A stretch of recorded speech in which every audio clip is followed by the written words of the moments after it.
So gentlemen, let's talk about small, mid-market organizations outsourcing. Okay, so I got in this business 1993. Outsourcing was something very big companies did, and they were typically very much sizable deals. So that's 1993. Nowadays, you're starting to see more and more small mid-market companies outsourcing, but still not kind of commonly known, commonly accepted. What I hear from you both is that the timing is right. The timing is now, based on approach, based on technology, based on your business models, pricing models. Let's talk about why this makes sense for a small mid-market company. David, can you start? Well, I think after 15 years in this business, we've been able to squeeze the efficiency into the model and build a truly scalable operation that can scale down as well as up.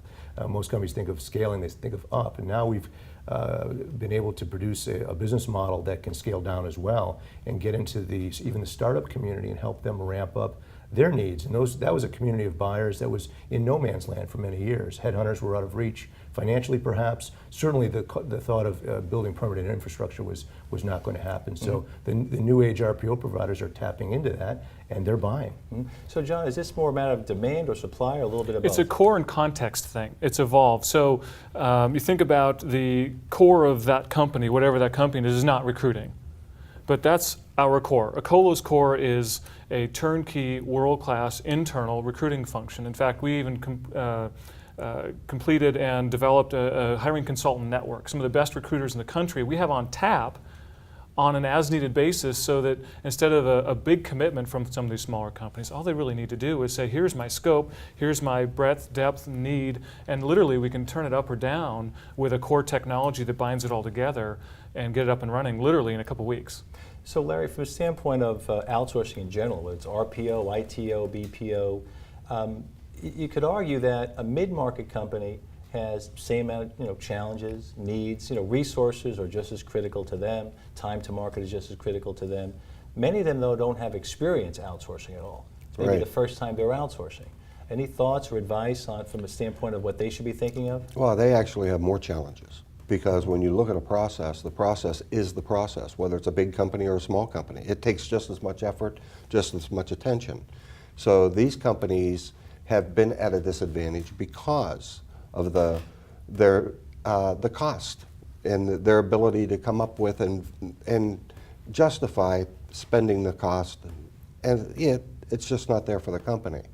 But what's happened in the market is, as saturation of outsourcing has occurred, the providers have found a way, as just described, to re-engineer their processes to meet that market need, and that's a big market. And once that started happening, now that marketplace is starting to take off as well. Okay.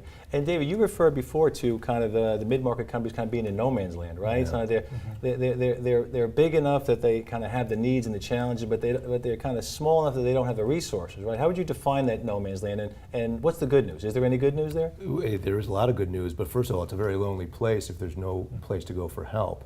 The good news is there now is. There's small mid-market players that can accommodate that need, and let's not forget how critical the hires are for that company. A 100-person firm that needs to hire 10 engineers that they're betting the ranch on for the future of the company is a little different than dealing with a global, 2,000 level firm. But I'm thinking, though, that there are companies out there now that are thinking, wow, if I need to hire 10, I'm going to call those guys. They'll hang up on me. They probably want hundreds. That's not the case anymore? That's not the case anymore. Both the pricing model and the delivery model, as was mentioned earlier, have really been refined to where we can actually give them this turnkey internal recruiting function that will typically outperform anything they would do any other way. Okay.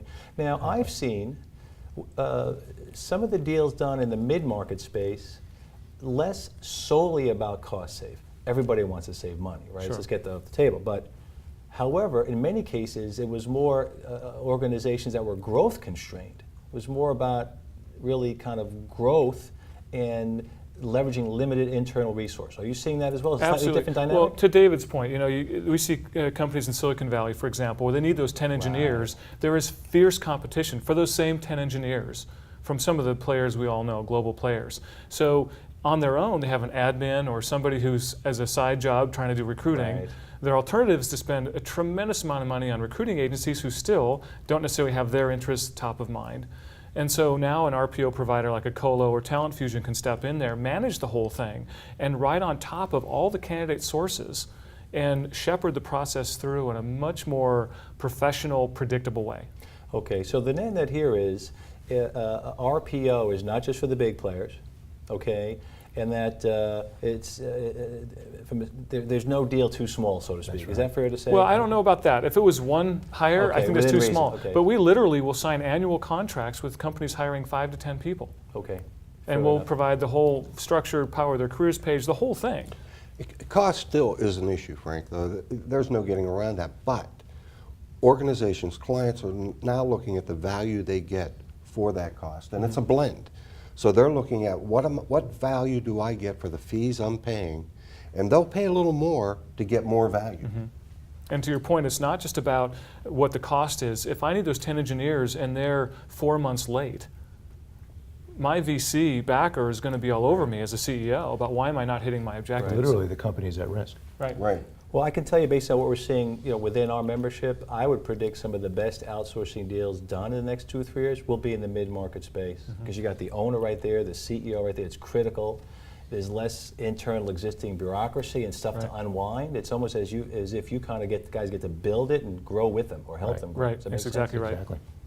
All right. Any parting comments on the mid-market space, Larry Heckathorn? No, not at this point. All right, gentlemen. Any other comments? Or? I think it's a wonderful trend that the smaller mid-sized firms can tap into the domain expertise of the big box providers through these scalable models and have world-class capabilities that were just not available to them only 5 years ago. And if you're a small, mid-sized company, don't think you have to have a big RFP.